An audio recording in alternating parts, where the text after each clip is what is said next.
physios, welcome back my channel Believe in Therapy. I am Neha and today's we are discuss about physiotherapy management of neck of femur fracture. तो आज हम पढ़ने वाले हैं neck of femur fracture का PT management. हमने upper limbs के जो फ्रैक्चर का पीटी मैनेजमेंट ऑलरेडी डिस्कस कर दिया है। हमने आर्थोप्लास्टी हिप और नी शोल्डर जॉइंट की ऑलरेडी डिस्कस कर दी है। लिंक आपको डिस्क्रिप्शन में मिल जाएगा। आपको हमारे चैनल के प्लेलिस्ट पे भी सारे लिंक्स मिल जाएंगे, तो वहाँ से आप देख सकते हैं। तो स्टार्ट करते हैं। Neck of femur fracture actual किन लोगों में देखने को मिलता है, कैसे हो जाए। तो मोस्टली जो होता है ये ओल्डर पेशेंट में देखने को मिलता है, एल्डरली वुमेंस में देखने को मिलता है, जिनमें कोई भी पैथोलॉजिकली कंडीशंस होती है, मीन्स जिनकी बोन है वो पैथोलॉजिकली बोन होती है, लाइक जैसे कि ऑस्टियोआर्थराइटिस कंडीशंस हो गई, ऑस्टियोपोरोसिस कंडीशन है, ऑस्टियोमलेशिया कंडीशन है। तो ऐसी कंडीशंस में क्या होता है, ऐसी ऑस्टियोआर्थराइटिक कंडीशन होती है तो उसमें पेशेंट को कॉमनली थोड़ा सा भी स्लिप कर जाते हैं, फॉल हो जाते हैं, तो उस कंडीशंस में ये फ्रैक्चर देखने को मिलता है। तो ये फ्रैक्चर है वो डिफरेंट डिफरेंट टाइप से होता है, जिसके डिफरेंट क्लासिफिकेशन है, पर यहाँ पे हम पीटी मैनेजमेंट डिस्कस करना है। थोड़ा सा समझते हैं मैकेनिज्म क्या क्या इसका रहता है, जैसे कि ट्रैवल फॉल हो गया, डायरेक्ट ब्लो हो गया कोई ओवर रेटेड ट्रोकेंटर एरिया पे, लेटरल एक्सेसिव लेटरल रोटेशन हो गया एक्सट्रीमिटीज़ का, एंड रोड ट्रैफिक एक्सीडेंट हो गया, या बाथरूम में स्लिप हो जाते हैं ऐसी, और घर की सीढ़ियों से स्लिप्स हो जाते हैं। तो इस कंडीशंस में देखने को मिलता है कि हमारा जो नेक ऑफ फीवर है वो उसका फ्रैक्चर होता है।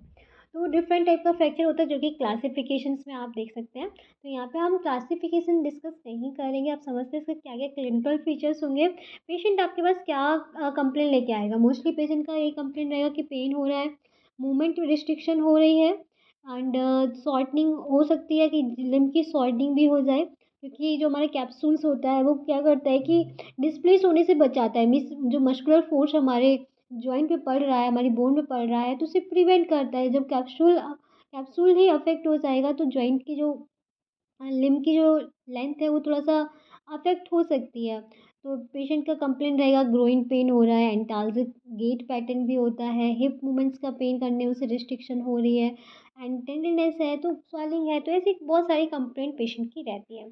तो according to the patient condition आप क्या करेंगे, असेसमेंट करेंगे पेशेंट को, एंड सारे टेस्ट करेंगे, एंड देन उसके बाद पीटी मैनेजमेंट स्टार्ट करेंगे। तो पीटी मैनेजमेंट स्टार्ट करते हैं इमोबिलाइजेशन एंड मोबिलाइजेशन फेज में, एंड देन यदि पेशेंट की सर्जरी की रिक्वायर हो रही है तो after surgery post operative PT management होता है। तो हम स्टार्ट करते हैं पहले प्री ऑपरेटिव फेज में during immobilisation conditions.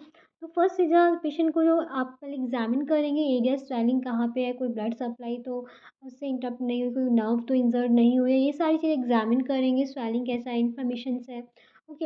And then क्या सबसे जो इम्पोर्टेंट होता है पीटी मैनेजमेंट में, हमारा चेस्ट फिजियोथेरेपी, जो कि बहुत ज़्यादा इंपॉर्टेंट है, जो कि हमारे रेस्पिरेटरी कॉम्प्लिकेशंस को अवॉइड करता है। Repeated check ensure correct positioning, patient की जो फ्रैक्चर लाइन हुआ है उसका पोजिशनिंग करेक्ट है या नहीं है वो भी आपको एग्जामिन करना है। अवॉइड मीन्स कोई भी पेशेंट को बताना है आपको कोई भी मूवमेंट्स इस पर नहीं करने, जो भी ट्रैक्शन, जो भी स्लिंग्स या हिप स्पाइका लगा हुआ है इसको इमोबिलाइजेशन के लिए, तो जो भी इंस्ट्रूमेंट लगा हुआ है, ब्रश लगा हुआ है, तो उसे आपको देख लेना है, एंड देन एग्जामिन कर लेना है कि वहाँ पे कोई भी ब्लड सोर्स तो नहीं हो रहा है, बहुत टाइट तो नहीं है, जो पीओपी कास्ट है जो भी लगा हुआ है इमोबिलाइजेशन के लिए। And resistive movements to the toes ankle joint of the fracture limb and other body joint. Patient को आपको यहाँ पे सिखाना है कि जितने अदर जॉइंट हो गए उनको रेजिस्टिव एक्सरसाइज कराने, मूवमेंट कराते रहना, जैसे एंकल टू मूवमेंट्स हो गए, जिससे कि ब्लड सर्कुलेशन इंप्रूव बना रहे और हमारे जो मसल्स हैं उनमें एट्रोफी ना हो, क्योंकि लॉन्ग टाइम तक पेशेंट इमोबिलाइज रहेगा तो उस कंडीशंस में हो सकता है हमारे क्वाड्स हैम्स की मसल्स हैं उनमें हो सकता है कि मसल्स एट्रोफी हो जाए। तो इस कंडीशन में पेशेंट को आइसोमेट्स भी बताते रहेंगे।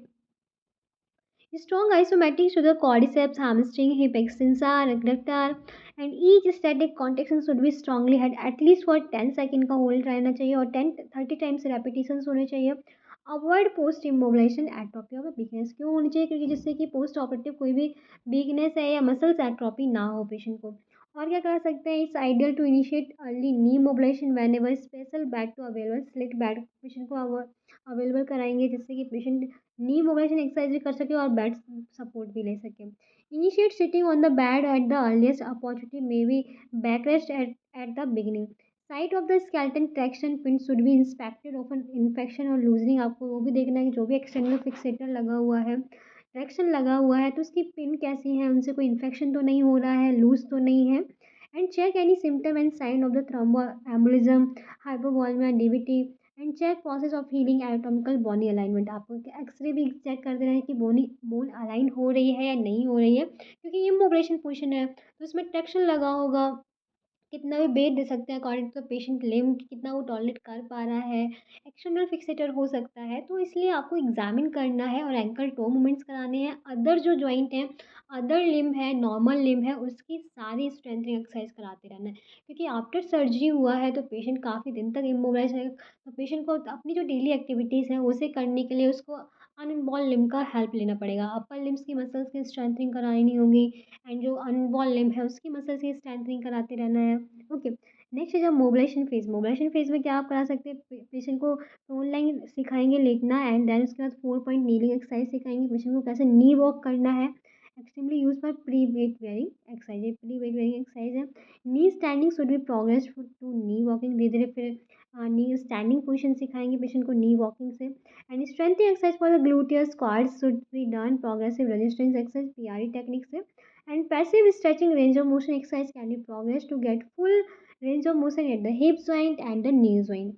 Supported squatting patient को कराएंगे in the front of wall bar and cross leg sitting with the back support against the wall. तो ये मोबिलेशन फेज की एक्सरसाइज है। अब हम समझते हैं कुछ जैसे पेशेंट है, किसी को हिप स्पाइकल लगा हुआ है, तो उसमें आपको क्या देखना है और क्या उसके डिसएडवांटेज है वो भी पेशेंट को बताने, क्या एडवांटेज है वो भी पेशेंट को बताने हैं। This method is rarely adopt, rarely due to bias को बहुत सारे इसके डिसएडवांटेज होते हैं, इसलिए हम रेयरली इसका यूज़ करते हैं।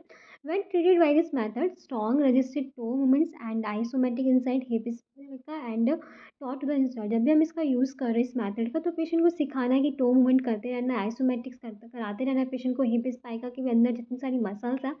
Session of assisted bedside standing should be initiated at the earliest. Okay. यदि पेशेंट का आर्थरोसिस हुआ है, सीडो आर्थरोसिस हुआ है, तो उस कंडीशन में पेशेंट को कैसे ट्रीट करना है, तो उस कंडीशन में जो आपका ट्रीटमेंट रहेगा क्या रहेगा, मूवमेंट स्टार्ट करना इन कॉम्बिनेशन ऑफ मीन्स जो भी मूवमेंट्स कराना है उसके बाद उसका साथ साथ पेशेंट को टेंस भी देते रहना, जिससे कि पेशेंट को पेन कम हो, क्योंकि यहाँ पे हम पेन रिलीफ भी हमें ध्यान देना है। पेशेंट को पेन हो रहा है तो यहाँ पे पेन को कम करने के लिए हम टेंस का यूज़ करते हैं। जब आर्थरोसिस प्रोसेस होती है तो उसमें भी बहुत काफ़ी टाइम लगता है, और पेशेंट को पेन होता है उस लोकलाइज एरिया पे, क्योंकि वो लोकलाइज एरिया के लिए सर्जरी होती है, तो इसलिए यहाँ पे टेंस का यूज़ कर सकते हैं। पेशेंट को सिखाना है कि कैसे पेशेंट को पोजिशनिंग रखनी है, कैसे ट्रांसफ़र होना है बेड टू चेयर, जो भी एक्टिविटीज़ हैं पोजिशनिंग टाइम, जो भी एक्टिविटीज़ टाइम कैसी पोजिशनिंग रखती है, लिम्ब को कैसे रखना है, लिम्ब को अपने जिस नेक मीन्स फीमर को मीन्स हिप जॉइंट को अपने इस टाइप से रखना है कि पेशेंट को कोई भी अगेंस्ट ग्रेविटी ना लगे, वरना क्या होगा, डिसलोकेशन हो जाएगा। तो ग्रेविटी असिस्टेड पोजीशन में पेशेंट को रखना है, अपने लिम्ब को एंड सपोर्टेड रखना है। Emphasis laid to repeated sustain isometric contraction to strengthen the functionally important muscles group. जो भी वहाँ के जो मसल्स ग्रुप है, क्वाड्स के जो मसल्स ग्रुप है, हैम्स के जो मसल्स ग्रुप है, ग्लूटिस के जो मसल्स ग्रुप है, तो इन सारी मसल्स को आइसोमेटिक्स करानी है। Isotonic exercise has partial weight bearing should be discourage. Patient को आइसोटोनिक हो गई या पार्शियल वेट बेयरिंग, अभी पेशेंट को उसके लिए बोलना है कि वो अवॉइड करना है। ओके। अब समझते हैं पोस्ट ऑपरेटिव ट्रीटमेंट। ये तो हमारा था कि यदि हिप स्पाइका हुआ तो कैसे आपको ट्रीट करना है, सीडो आर्थरोसिस हुआ तो कैसे आपको ट्रीट करना है, मोबिलाइजेशन इमोबिलाइजेशन कंडीशन है तो कैसे आपको ट्रीट करना है। अब यहाँ पे जब पेशेंट का इससे ठीक नहीं हुआ है तो हमें सर्जरी की रिक्वायर होती है, तो हमने सर्जरी करी। After surgery post treatment, post physiotherapy क्या ट्रीटमेंट रहेगा उसका रिजाइम देख लेते हैं। Carefully inspect the surgical wound, the early sign of bone infection. तो आपको सबसे पहले सर्जिकल जो वुंड है उन्हें एग्जामिन कर लेना है, कोई इन्फेक्शन तो नहीं है। Check the immobilise limb for comfortable positioning, positioning कैसी है पेशेंट की। Guide and teach the attendant repetitive check of the positioning of the limb and how to perform assistive side turning in a bed keeping a pillow in between the leg to prevent pressure sores and no passive movements are initiated before 2 week of a surgery. कोई भी passive movements नहीं कराने 2 weeks तक। Okay. Then अब उसके बाद क्या करेंगे, आइसोमेटिक क्वाड्रिसेप्स ग्लूटिस मसल्स की initial strong ankle toe movements and full range of motion hip and knee to improve circulation of the fracture bone. Duration of self-assisted resistive isometric to the gluteus maximus and quadriceps by simply press down of whole leg on the bed easiest and self control। तो patient को self assisted या रजिस्टेड जो आइसोमेट्रिक्स है वो ही patient को कराने, कोई भी ऐसा पेशेंट को एक्टिवली मूवमेंट्स नहीं कराना है, पेशेंट को पैसिवली मूवमेंट्स नहीं कराना है, बस पेशेंट को आइसोमेटिक्स कराते रहना, उसी आइसोमेटिक में आप प्रोग्रेशन कर देंगे, लाइक सेल्फ असिस्टेड हो गया। पेशेंट रजिस्टिव आइसोमेटिक कर सकता है, मीन्स अपना पूरा बेड जो पिलो रख देंगे, पिलो को फिर पेशेंट से बोलेंगे कि प्रेस करना है नीचे, बेड का जो बेड शीट है उसे प्रेस करना है, मैट्रेस है उसे प्रेस करना है नीचे। तो इससे क्या होगा कि आइसोमेटिक्स होती रहेंगी तो हमारी जो मसल्स है वो कॉन्टेक्ट रिलैक्स करते रहेंगे, वहाँ ब्लड सर्कुलेशन भी अच्छा रहेगा और मसल्स में भी कोई भी हाइट जो एट्रोपी है वो नहीं होगी, मसल्स वीक नहीं होगी। एंड अब स्टार्ट करते हैं ड्यूरिंग वीक 2 एंड 3 वीक्स के। तो 2 एंड 3 वीक्स अब ये क्या है कि थोड़ा बहुत हम पेशेंट को पैसिवली एक्सरसाइज करा सकते हैं, स्मॉल रेंज में पैसिव एक्सरसाइज करा सकते हैं, जो भी ऑपरेटेड लेग है। Make it is self assistive with heel drag technique, provide only required passive assist. Patient को हील ड्रैग टेक्निक सिखा देंगे। हील ड्रैग में क्या होता है, पेशेंट को बोलना है कि अपनी हील को पीछे की ओर ड्रैग करना है, पीछे की ओर लेके आना है। तो पेशेंट को उसकी लैंग्वेज में ही समझाएंगे तभी पेशेंट समझ पाएगा। Okay. You may use sun mica होता है एक,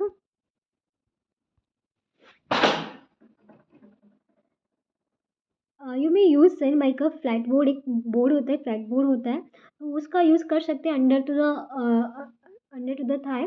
spread talcum powder to the reduce frictional resistance और हीट ड्रैग। या जब हील ड्रैग पेशेंट कर रहा है तो आप टेल्कम पाउडर यूज़ करें, जिससे कि थोड़ा बहुत वहाँ का जो एरिया है उसे फ्रिक्शन ना लगे और जो बेड सीट है पेशेंट की वो सही रहे। Okay. Use of control pain free continuous passive motion, जो सीपीएम मशीन होती है, सीपीएम मशीन का यूज़ करें, जो कि सीपीएम जो होते हैं ये बहुत ज़्यादा इंपॉर्टेंट मशीन होता है, पेशेंट को ये पैसिवली मूवमेंट्स कराता है, लाइक रेंज ऑफ मोशन को इंक्रीज़ कराने के लिए। हमारे हिप जॉइंट की, नी जॉइंट की, एंकल जॉइंट की, तो इनकी रेंज ऑफ मोशन को इंक्रीज़ कराने के लिए हम सीपीएम का इस्तेमाल, तो ये रेगुलर सीपीएम मशीन का यूज़ कराना होता है रेंज को इंक्रीज़ करने के लिए।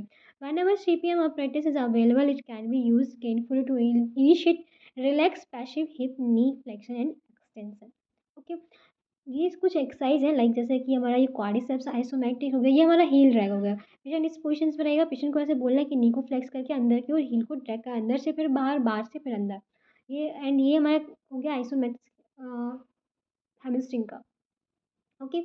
और क्या करा सकते हैं आप, एंकल आइसोटोनिक एक्सरसाइज करा सकते हैं, कंटिन्यू जो चलती रहेंगी आइसोमेट्रिक एक्सरसाइज, क्योंकि आइसोटोनिक एक्सरसाइज तो हमारे एंकल की चल ही रही थी, उसे तो हमने रोका नहीं, और कंटिन्यू हुई चलती रहेंगी, धीरे धीरे प्रोग्रेस और करते रहेंगे। Isometric exercise of the hip and knee आज prescribe, patient advise prone line and start to 4 point kneeling. तो यहाँ पे आप देख सकते हैं ये हमारी जो पोजीशन है इसे हम बोलते हैं 4 point kneeling.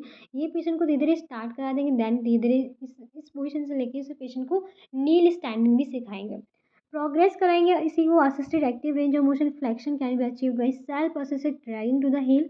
Assisted abduction can be initiated by the sling suspense, जो स्लिंग सस्पेंशन थेरेपी होती है उसकी हेल्प से हम क्या करेंगे, थोड़ा सा अपडेट कराएंगे, लेग अपडेट कराएंगे अपने हिप जॉइंट को, जिससे कि पेशेंट जो सेल्फ असिस्टेड टेक्नोलॉजी होती है असिस्टेड रहेगा, ज़्यादा बाहर नहीं करेंगे वरना डिसलोकेशन हो सकता है, इसलिए पेशेंट को असिस्टेड एबडक्शन कराएंगे, help of the suspension therapy, and patient using the sound leg or support underneath the fracture leg.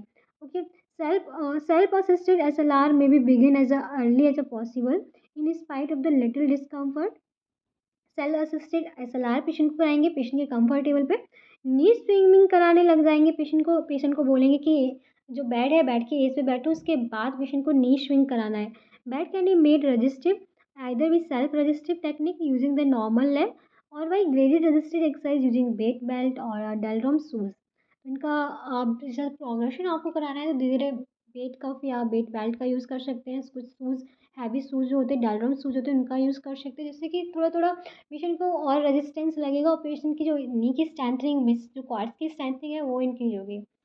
Next is during week 4 to 8 क्या क्या पेशेंट को कराना है, आइसोमेट्रिक जो चल रही थी वो करानी ही करानी है, आइसोटोनिक एंकल 2 की चल रही थी वो तो पेशेंट को करानी ही करानी है। अब यहाँ पे धीरे धीरे ना आइसोमेट्रिक को प्रोग्रेस कर देंगे, अब धीरे धीरे ना स्ट्रेंथ में डेवलप करेंगे आइसोमेट्रिक, और हम क्या करेंगे पार्शियल वेट से full weight bearing, partial weighting पे आ जाएंगे, sorry partial weight bearing patient को धीरे धीरे सिखाएंगे।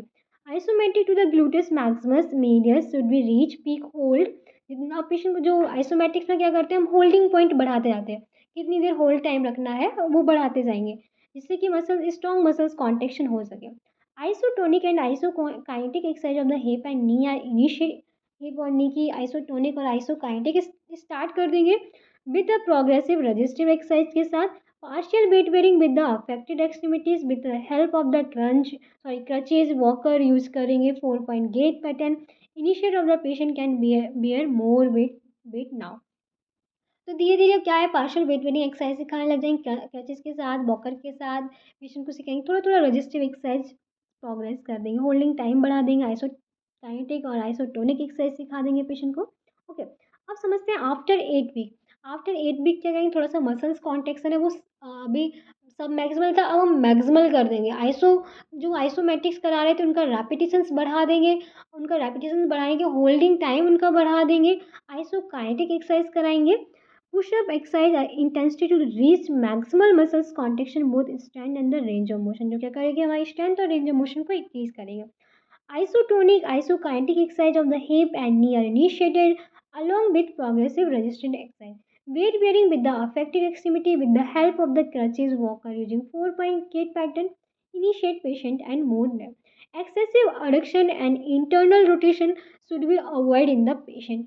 तो अडक्शन और अबडक्शन अभी अवॉइड करके चलना है पेशेंट को बस मसल्स की स्ट्रेंथनिंग को डेवलप कराना है 8 वीक तक अब आफ्टर 8 to 10 वीक्स देखते हैं ड्यूरिंग 8 to 10 वीक्स क्या क्या एक्सरसाइज कराएंगे पेशेंट को अब हम पार्शियल वेट बेयरिंग से पेशेंट को फुल वेट बेयरिंग के लिए अलाउ कर देंगे पेशेंट को अलाउ करेंगे विद द थोड़ा सा असिस्ट करके full active and passive range of motion exercise permitted to the hip and knees joint isomatics and isotonics and progressive resisted exercise are continued hip knee and ankle joint patient can now carry out all activities of the daily living independently अब ये last हमारा है जिसमें कि patient full weight bearing करना सीख जाएगा वही 16 to 18 वीक्स इसमें कोई भी पेशेंट को हार्म नहीं होगा यदि पेशेंट फुल वेट बेयरिंग कर रहा है एक्टिविटीज़ एंड स्पोर्ट जैसे स्पोर्ट मार्चिंग होता है बैलेंस है वेट बेयरिंग है must reach a stage of adequate stable one leg standing अब पेशेंट क्या है वेट बेयरिंग करने लग जाएगा अपना बैलेंस कोऑर्डिनेशन को मेंटेन कर लेगा स्टेबिलिटी पेशेंट में आ जाएगी डेली एक्टिविटीज़ कर सकेगा इंडिपेंडेंटली और वन लेग स्टैंड पेशेंट कर सकेगा कुछ यदि पेशेंट में लिम्प है लिम्प थोड़ा बहुत गेट पैटर्न में आ रहा है तो उसे लिम्प को भी करेक्शन करना बहुत ज़्यादा इंपॉर्टेंट होता है तो लिम्प मीन्स जो गेट पैटर्न है उसका हाई लिम्प में हो गया टाइडलबर्ग लिम्प हो गया गेट हो गया तो इस गेट पैटर्न को हम कैसे सही करेंगे means limp in a gait should not be allowed to gait organise repetitive session of self resistive exercise gait training with the correct comfortable footwear and home practice in front of postural mirror are ideal जब भी gate training कराते हैं patient को हम एक mirror के सामने patient को लगाते हैं जिससे कि पेशेंट अपने पोस्चर को देख सके और खुद सेल्फ असिस्ट करके उसे करेक्ट करने की कोशिश कर सके और क्या कराएंगे जो मसल्स लिम्फ कब होता है जब हमारे ग्लूटेस मसल्स हैं वो बहुत ज़्यादा वीक होते हैं तो हमें ग्लूटेस को बहुत ज़्यादा स्ट्रेंथनिंग प्रोवाइड करना है ग्लूट्स मसल की स्ट्रेंथ कराते रहेंगे तो धीरे धीरे हमारा जो लिम्फ है वो करेक्ट हो जाएगा partial weight bearing can be start after 6 to 8 week हमें 6 to 8 वीक में हमने पार्शियल वेट बेयरिंग स्टार्ट करा दिया था एंड फुल वेट बेयरिंग हमें पेशेंट को 12 वीक्स में सिखा देना है तो आई होप आप समझ गए हो कि नेक ऑफ फीमर का फ्रैक्चर का जो पीटी मैनेजमेंट है कितना इंपॉर्टेंट है तो वीडियो आपके लिए हेल्पफुल हो तो प्लीज़ वीडियो को लाइक करें चैनल को सब्सक्राइब करें कोई क्वेरी होती है तो कमेंट बॉक्स में कमेंट करके पूछ सकते हैं thank you so much and कब